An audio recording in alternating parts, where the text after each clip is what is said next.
going to try and speak at a more deliberative kind of pace with you this morning. I'm going to stay as close to my notes as I can, mainly because I've got a lot of PowerPoints or slides to show you, and we are still working out our relationship based on the last time I spoke when it went crazy. I was told by Maggie it wasn't my fault, which I do feel better about. But Maggie, if you could put that up for me, it would be great. That's great. So we're going to look at a subject that is really, really important, and we're going to kind of pursue this throughout the morning, and I'll be touching on it again and again and again and again as I go. But 5 years from now, you won't remember what somebody said to you, but you will definitely remember how they made you feel, right? It might be something that they said that caused you to feel the way that you felt. It might be a look. It might be a moment. It might be a gesture. But whatever it was, it made you feel like you matter, or the exact opposite, where you had that heart-wrenching moment of actually being made to feel like you don't matter.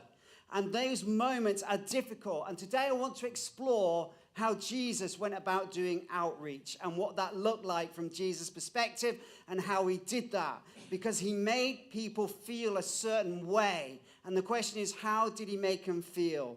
Well, I think he showed them dignity. And dignity says, you matter. And the way Jesus went about his ministry was to say over and over again, you matter, you're important. Who you are is really, really key to me, to the kingdom, to the creator of the heavens and earth. And we've been talking about our strategy, and we've been taking various weeks to look at it. We started with prayer, where Emma kicked the whole thing off, and I followed up after that. And I really want to encourage you to still keep pushing into prayer. Go to the hour of power. Make sure your prayer groups are really praying and not just talking. Your house groups are really pressing into it. Gather friends together and pray, because a church that prays together is a church that depends on God together. And that really, really matters if we want to see change come about, not only in the church, but externally. We've got to be dependent on the King of Kings and the Lord of Lords, and we've got to go to him in prayer. The second thing we looked at was discipleship and what it means to be an apprentice, someone who is learning the ways of Jesus. And then Peter led so well last week about fellowship and Mr. Potato Head, right, with the many parts of the body. And we're all called to serve as he has gifted us to lead. And today we're going to be talking about outreach, but not outreach as an event, not outreach as a strategy, but outreach as a posture. And we're going to look and explore how Jesus did it. Because when you look at the life of Jesus, you begin to realize something so important. Dignity says you matter. When Jesus engaged with people, he said they mattered. And he built his entire ministry, I believe, around this concept of showing dignity. Now, there was a mum and a child, well, a son. He was about 14, 15 years of age, so definitely not a child. And because of domestic challenges in the marriage, the mum had to move to another town, another city.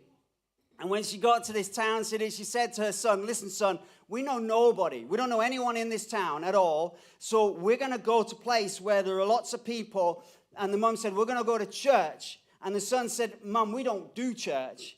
And the mum said, I know we don't, son, but this is where people are. So that's where we're going to go, and we're going to get to know people. And so they went to church, and it was your typical service. Someone spoke, songs, all the rest. And afterwards, there was a line of people shaking the hands of the minister, the pastor, on the way out.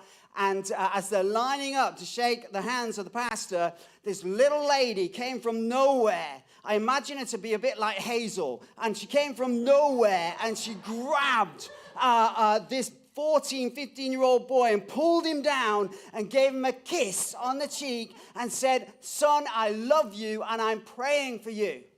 Now, the boy gets into the car, looks at mum and said, Mum, did you see that crazy woman? And the mum said, I did see her. And the son said, Mum, we are never going back there again. And the mum said, well, son, I met lots of new people, so we are going to go back. And the boy's like, no. And the mum's like, yeah. The following week they go. And the whole time, this 14, 15-year-old is looking around for Hazel. Where is she? I can't see her anywhere. And just as the preacher's finishing, he's like, I'm going to get out of this church before the whole handshaking thing happens. So he's down the aisle. He's beat the pastor. And he's down the steps. As he's going down the steps, guess what? The little lady appears. She grabs him, pulls him in. Big kiss. Son, I love you, and I'm praying for you. Now, the son's like, this is verging on child abuse. Mum, we are not going back. Mum says, yes, we are. I got to know more people. It's such a great place. Following week, he's watching. The pastor's not even finished. He knows he's coming into land, so he's up. He's off. Greyhound moment. Down the aisle, down the steps. He's in the car park, waiting for Mum. And he's looking, thinking, any sign. And sure enough, there's a little head going between the cars. And he's like, oh no, she's there. And he's lying down on the back seat. And he looks up and looking through the glasses. The little lady opens the door. Now, I think this is going too far. Gets in the car, gives him a kiss, and says, son, I love you, and I'm praying for you. The next week, the son is like, right, Mum, you park this car not in the car park. You park it on the street several blocks away, and we'll be fine. Whole deal, whole routine, gets through the whole thing, down the road, and off he goes, sitting in the car, waiting. And after a while, Mum gets in the car, and they drive off. He's like, we did it. We actually did it. And he's saying, Mum, where was the little lady? She didn't get me. And she goes, yeah, I know. They were praying for her in church today. She's in hospital. And the 15-year-old goes, Mum, we got to go to the hospital. And the mum's like, why would we go? You hate the little lady. He goes, Mum, we got to go. So they find the hospital. He walks down the ward. He sees the frail old lady.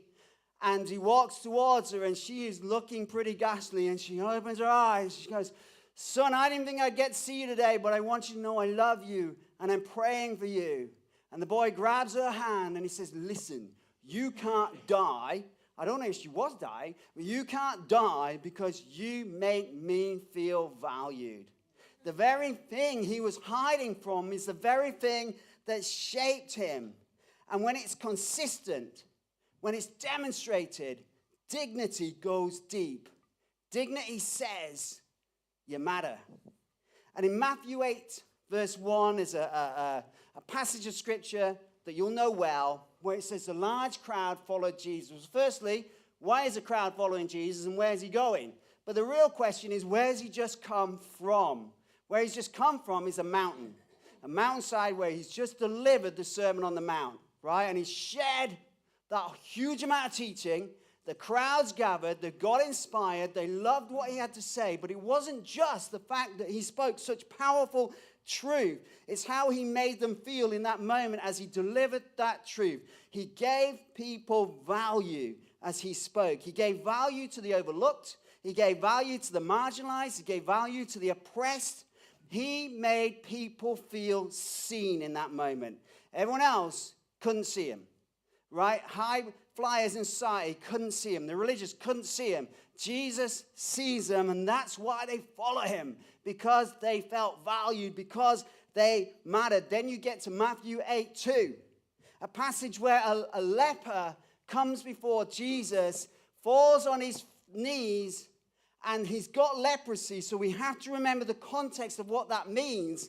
It means that he is absolutely despised. He is not wanted anywhere near anybody else because potentially he's contagious. We know that leprosy is spread through spit and various other bodily fluids. And so there's a real fear that people could get it. And so they were pushed to the side, to the margin of society. But this guy, he comes out and he falls at Jesus' feet where there is a crowd. And he says this to Jesus, doesn't he? If you are willing, you can make me clean. Now, don't miss this. That man, he doesn't doubt Jesus' power. That's not in question here. He doubts Jesus' heart. He's questioning, do you want someone like me? Am I acceptable to you? He's not questioning Jesus' ability. He's questioning his willingness. I'm not worth helping. This is a man with significant self-worth issues. He's got incredibly low self-worth. He has leprosy, which means limbs are probably already falling off him.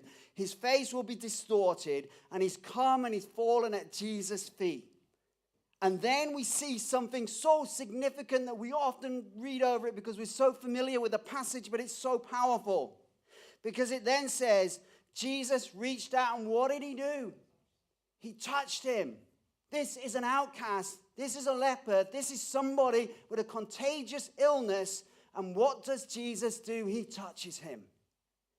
And it's so powerful because before the miracle, there's dignity. Before the healing, there's connection. Because dignity says you matter. It says you're important. It says, I see you. And Jesus replies, I am willing, be healed. Or he could just as easily have said, you matter to me. You matter to me, and I see you. Those of us who are a little older will remember late 80s, early 90s, at the Lighthouse Hospital or Hospice, which was a HIV and AIDS hospice at the time, Princess Diana turned up. She sat on a patient's bed and she held the hand of someone who was dying from HIV and AIDS. And it shocked the world at the time because at that point we were still discussing whether you could get AIDS from a toilet seat. And here was this princess holding that individual's hand, giving dignity in that moment. About 19, 20 years ago, there was a girl in my youth group when we lived overseas. She joined the youth group, and she was incredibly disruptive. And she clearly came with all sorts of baggage. She dressed really provocatively. She went way beyond flirting with all the guys. She was trying to find a way to really engage with them.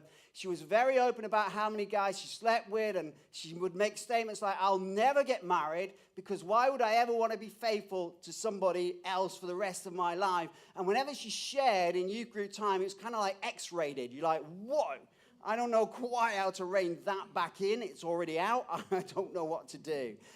When we were leaving the place we were to move to another country, the entire youth group came to the airport to say goodbye. She was there. She refused to speak to me. She refused to say anything to me. I just discovered just before that moment, a few days before that moment, that she had been abused. And she was displaying what was happening to her by connecting with other guys. I didn't hear anything until about 3 months ago when she was visiting London, and I went down to see her. And her husband was there, and she said, I'm happily married. I'm really faithful. And I love Jesus. And I love him because of what you said to me. And I said, what did I say? She said, well, actually, it wasn't what you said. It's how you made me feel. You made me feel like I mattered, so I needed to know more about this Jesus you talked about. And when that happened, it turned her life around. The leper, the HIV, AIDS patient, the girl in the youth group were all shown dignity. And it made an impact on their lives. Why? Because dignity says you matter. Now, last time I spoke, I told you about Billy and Barney, my dogs, and how crazy they are and how they love for mud. And so just before I started here, I drove down to see Will with Joy and Maisie, my daughter, and our two dogs. We brought the dogs along with us. And it was only me going to see Will, but I wanted to, that was my meeting where he told me all the things he told me, and I still decided to come. They were all really good things. They were good things. And we stopped at a service station. Joy and Maisie went into the service station, and I walked the dogs.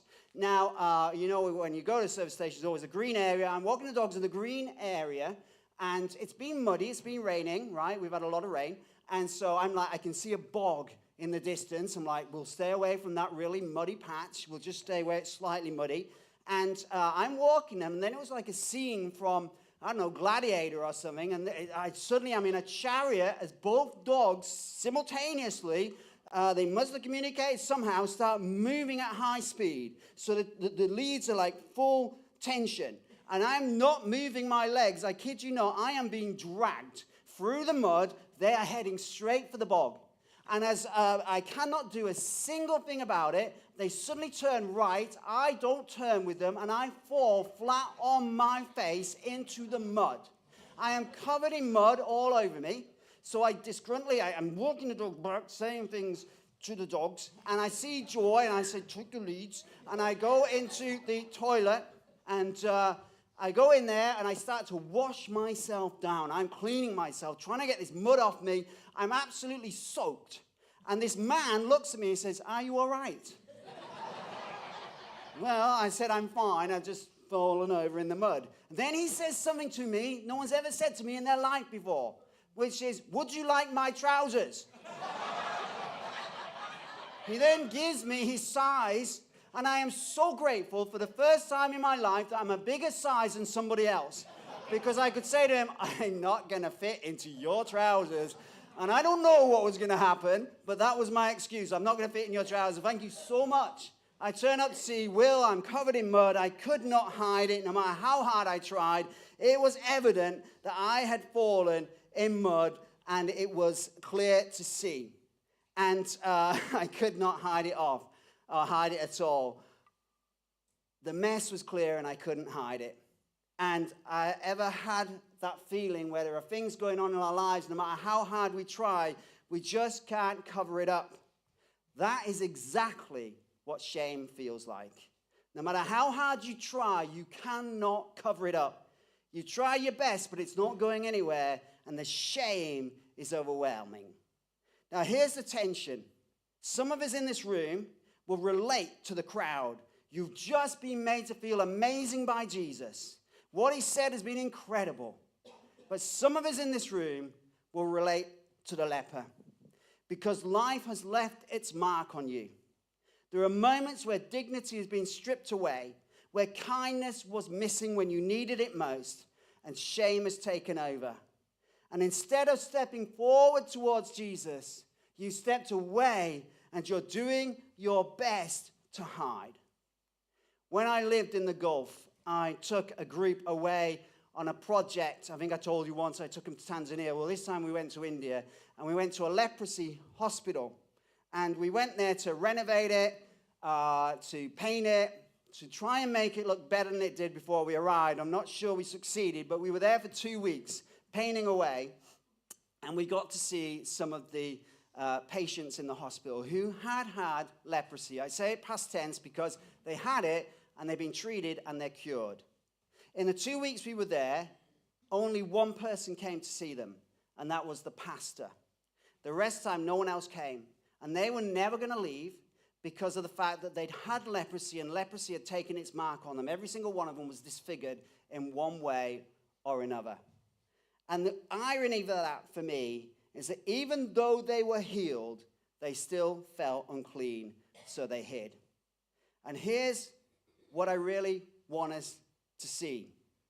Shame pushes people into hiding. It pushes us to hide, but dignity draws people out. And the ways of Jesus is not to bring shame, but to show dignity. Why? Because dignity says you matter. It says you're important. It says you're valued. I was once asked to speak on a panel in New York, and there was about 3,000 people there, and I was talking about youth ministry. And straight after us was the speaker, who was a man called Tim Keller.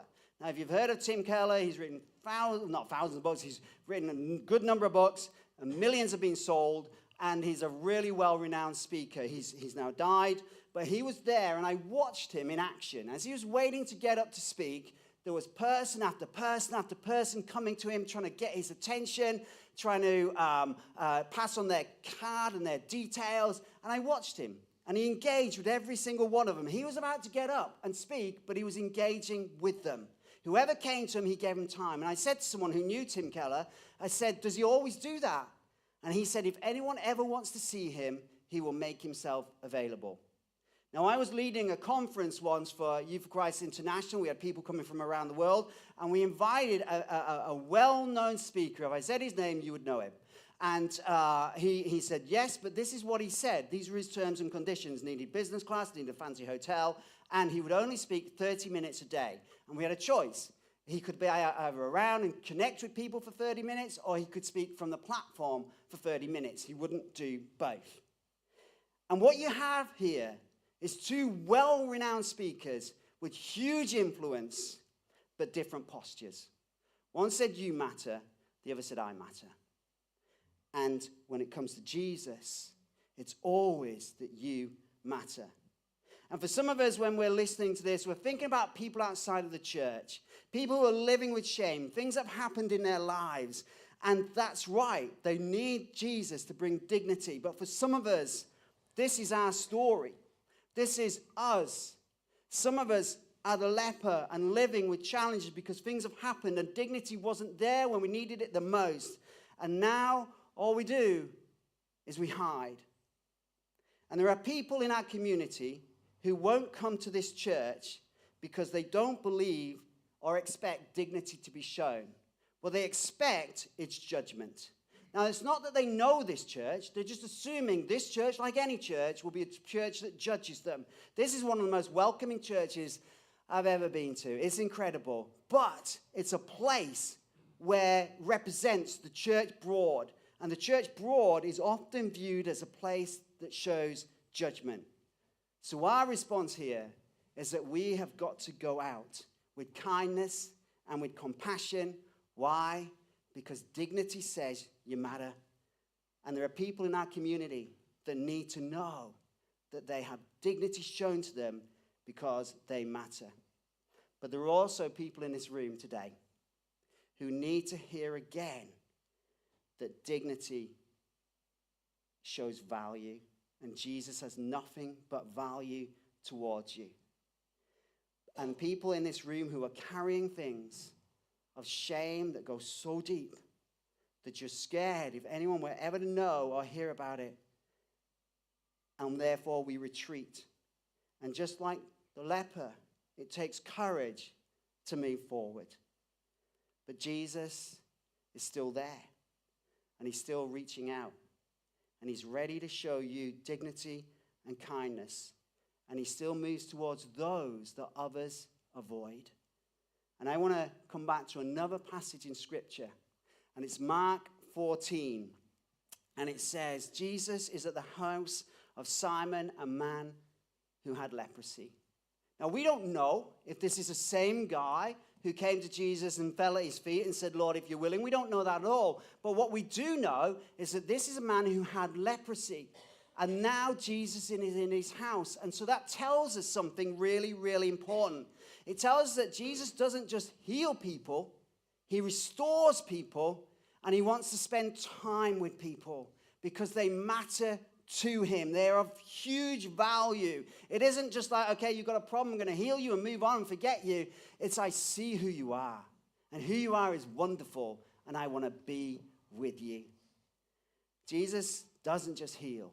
He restores, he redeems, and he wants to be with. Why? Because the message never changes. And what is the real message? It is that you are loved, you are wanted, and you matter. You are loved, you are wanted, and you absolutely matter. So here is the question that I have for us today. What if our church were known for that? What if our church was known as a place that shows incredible dignity, that screams out, you are loved, you are valued, you matter, and you are absolutely wanted? And what if the first people from the community, the first kind of contact they have is with this church and they are shown dignity in such a powerful way? Wouldn't that be amazing? There was a Catholic priest called John Powell, and he one day was in his office. There's a knock on his door. He says, come on in. And in comes a teenage girl, maybe 18 years of age. She is wearing an incredibly tight skirt, a very tight top, and she has got high heels on, and her nails are immaculate, and she's wandering in, and as she comes in, the priest says, hello, can I help you? And she says, yes, I need to tell you about my father. My father is despicable. He's selfish. And she gives this long list of things that her father is. And then he says, oh, I'm really sorry. And then he connects who her father is. He's a colonel in the armed forces. And he listens. And then she goes. A few weeks later, she comes in again, all tight, top, bottoms, high heels, whatever's going on there. She wanders in and says, Father, do you know what I did last night? And the priest says, no. Tell me. And she says, last night, Father, I got so drunk that they had to take me to A&E and pump my stomach. And he said, oh, why? Well, Father, because my dad is a selfish, and on she goes. And then the priest looks at her and says, I think I know what's going on here. And she says, okay, and she leans forward. And he says, you need a Copernican revolution. You need to realize the whole world does not revolve around you. You have put yourself at the center and you think that you are everything. And you need to realize you are not. She kind of looked shocked, kind of pulled herself out of the chair, hobbled out of the room, closed the door behind her. And he didn't see her again. He's got a psychiatrist who comes to Mass and he says, have you got a minute? And he says, yes. He says, can we have a quick cup of tea? They're Americans, so maybe coffee. And go and have a coffee tea. And as they sat down talking, he tells the story I just told you. Now, he's waiting for the psychiatrist to affirm him for what's just happened. But the psychiatrist looks at him and says, Father, have you ever had a toothache? Now, the priest's like, not sure what my dental issues have got to do with the story I just told you. And he says, yes, but have you ever had one? And he said, yes. And he goes, and what were you thinking at the time? And he's getting irritated by this because he's just told a story about someone else. And he says, I don't know, I was thinking my tooth hurt. He goes, yes. And what else were you thinking? He goes, I don't know. He goes, humor me, Father. Come on, let's play this game. And he goes, oh, I don't know. I was thinking I need to see a dentist. And he goes, why did you need to see a dentist? Because my tooth hurt. Don't. And he's like, yes, Father, exactly. And when that girl came to you, she came with a metaphorical toothache. And you were the dentist. And what did you do? You turned her away. She came to you in pain. She came to you in need. And what did you do? You sent her away with even more rejection than when she walked in the place in the first place. And this world is full of people in pain. Everyone you meet every day, there'll be people in pain, things going on in their lives. And they're looking in all the wrong places. And how do we respond? Do we hide and pull away? Or do we move towards and show dignity? Do we look in another way altogether? Or do we look them square in the eyes and can say to them, you matter? And there are people here today who are wrestling with all sorts of things. And you got pain that you've been hiding. And you've done a really good job at hiding it. But don't leave today that way. Don't carry it anymore. Because we're not going to push you away. We will never push you away. But more importantly, so much more importantly, Jesus is still reaching out. He's ready to touch you on the shoulder, to show you incredible dignity, and to speak into your life in ways that you couldn't imagine. And there are people here today who would love to stand by with you, to pray with you, and to remind you that you matter. You completely matter. You absolutely matter. Let me pray. Lord, I thank you that the way you did outreach was to show value. And Lord, I pray for us as we share you that we would do so and always do so from a posture of showing dignity, because that person that we're connecting with matters. And Lord, no matter who they are, no matter what's happened in their life, they matter. And so, Lord, I pray for people here today who are carrying things that they're frightened about, that if it ever got out, that they'd be rejected, they'd be scoffed, we'd move away from. But Lord, that's not your way. Your way is to lean in, to touch, and to show dignity.